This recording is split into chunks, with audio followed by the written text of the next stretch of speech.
2022 সালে দুর্গাপুর ফরিদপুর ব্লকের মাধাইপুর এলাকায় একটা খোলামুখ খনিতে একই পরিবারের 4 জনের মৃত্যু হয় কয়লার চাঙ্গর চাপা পড়ে। সেই মুহূর্তে পরিবারের পাশে দাঁড়ায় গোগলা অঞ্চল তৃণমূল কংগ্রেসের নেতাকর্মীরা। দুর্ঘটনাটি ঘটে 2022 সালের 26শে জানুয়ারি প্রজাতন্ত্র দিবসের দিন। প্রজাতন্ত্র দিবসে খুশিতে যখন সকলে আনন্দে দিশেহারা, ঠিক সেই মুহূর্তে শোকের ছায়া নেমে আসে এলাকায়। পাণ্ডবেশ্বর বিধায়ক তথা পশ্চিম বর্ধমান জেলা সভাপতি নরেন্দ্রনাথ চক্রবর্তী সেই মুহূর্তে মৃতের পরিবারের পাশে দাঁড়িয়ে আর্থিক এবং সামাজিকভাবে তাদের পাশে থেকেছিলেন। তৃণমূলের গোগলা অঞ্চল সভাপতি গৌতম ঘোষ জানান, আমরা মমতা বন্দ্যোপাধ্যায় সৈনিক, সবসময় মানুষের পাশে থাকি। তিনি বলেন, বিধায়ক নরেন্দ্রনাথ চক্রবর্তীর নির্দেশে আমরা প্রত্যেক বছরের ন্যায় বছর প্রজাতন্ত্র দিবসের দিন দেশের বীর শহীদদের শ্রদ্ধার্ঘ্য অর্পণ করি। তার পাশাপাশি এলাকার মৃতের পরিবারের সদস্যদের হাতে বাড়ির সকলের জন্য নতুন বস্ত্র, শীতের হাত থেকে রক্ষা পেতে দেওয়া হলো কম্বল, এছাড়াও 1 মাসের রেশন সামগ্রী তুলে দেওয়া হলো।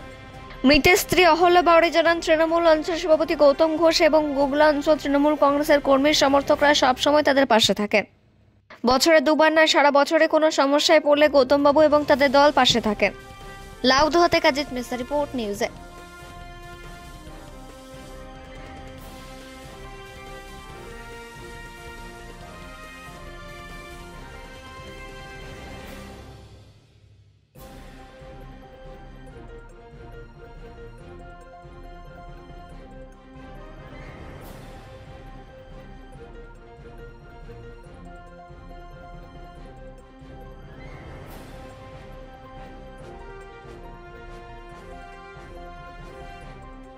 এই 26শে জানুয়ারি হচ্ছে প্রজাতন্ত্র দিবস। এই প্রজাতন্ত্র দিবসের দিনে আমরা গোগলা অঞ্চল তৃণমূল কংগ্রেসে জাতীয় পতাকা উত্তোলন করি। 2022 সালে খোলামুখ খনিতে মাদাইপুরে একটা দুর্ঘটনা ঘটেছিল, একই পরিবারের 4 জন মারা যায়।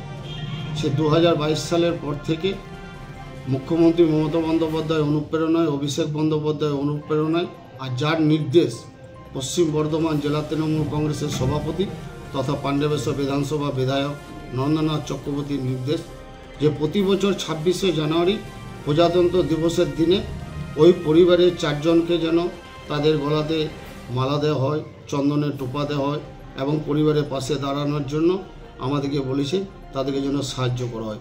সেই জন্য আমরা ওই 4টি পরিবারকে ডেকেছি। সেই 4টি পরিবারকে 1 মাসের খাদ্য সামগ্রী, তার সঙ্গে শীতবস্ত্র, পোশাক এবং তার পরিবারকে ব্ল্যাঙ্কেটের ব্যবস্থা করেছি।